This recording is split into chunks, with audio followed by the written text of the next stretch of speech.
સ્વાદની સફર ચેનલમાં આપનું સ્વાગત છે। આજે આપણે બનાવવાના છે ગિલોડાનું શાક।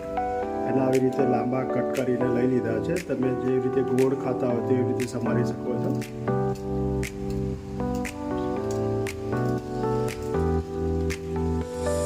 આપણે કઢાઈ લઈ લીધી છે, એમાં તેલ એડ કરી દઈશું। 3 થી 4 ચમચી જેટલું આપણે તેલ લીધું છે। તેલને થોડું ગરમ થવા દઈશું।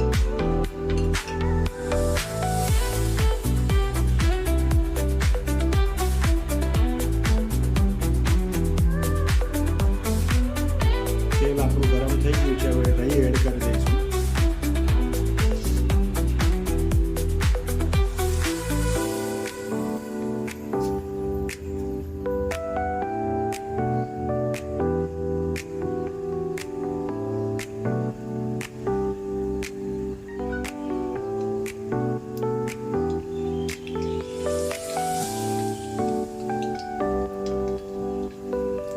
આપણી સતળાઈ ગઈ છે, હવે આપણે થોડું જીરું એડ કરી દઈશું। 1 ચપટી જેટલી હિંગ એડ કરી દઈશું। મીઠો લીમડો અને મરચાં આપણે એડ કરી દઈશું। લીલા મરચાં લીધા છે અને મીઠો લીમડો લીધો છે।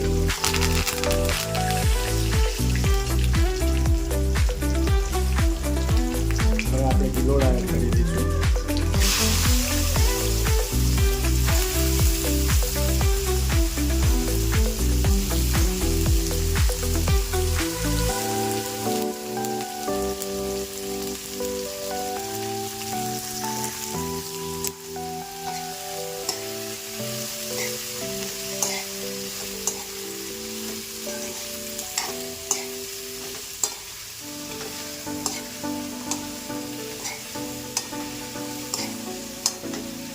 આપણે એને મસાલો કરી દઈશું। હવે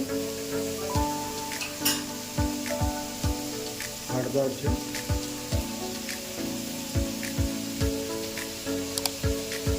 ધાણા જીરું પાવડર, લાલ મરચું। તીખું તમે જે પ્રમાણે ખાતા હોય એ પ્રમાણે ઓછું વધતું તમે કરી શકો છો।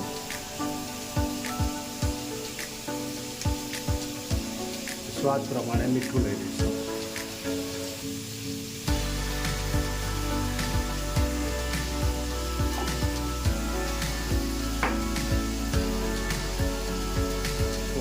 મસાલો એડ કરી દઈશું, 2 ચમચી જેટલું। એ બધા મસાલાને આપણે મિક્સ કરી લઈશું।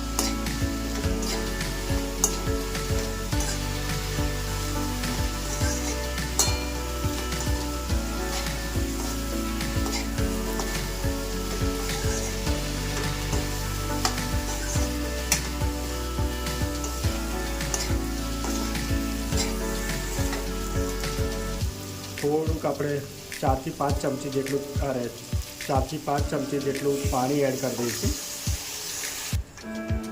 હવે એને આપણે ગિલોડાને 5 થી 7 મિનિટ સુધી ચડવા દઈશું આવી રીતે।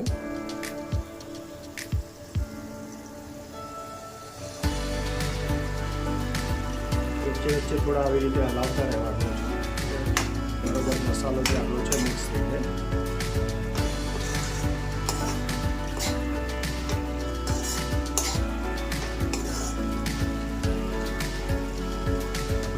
ચેક કરી લઈએ કે થઈ ગયા છે કે નહીં।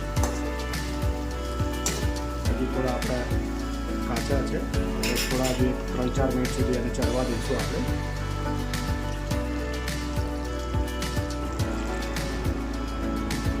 જોઈ શકો છો આપણા શાકભાજી તેલ છૂટું પડવા લાગ્યું છે અને ગિલોડા આપણા ચડી બી ગયા છે। આપણે હવે શાકને સર્વિંગ બાઉલમાં કાઢી લઈશું।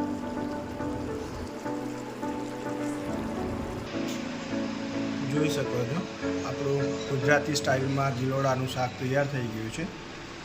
આવી અવનવી વાનગીઓ જોવા માટે અમારી ચેનલને લાઈક કરો, શેર કરો અને સબસ્ક્રાઈબ કરો। અમે તમારા સુધી આવી અવનવી વાનગીઓ પહોંચાડતા રહીશું। Thank you so much.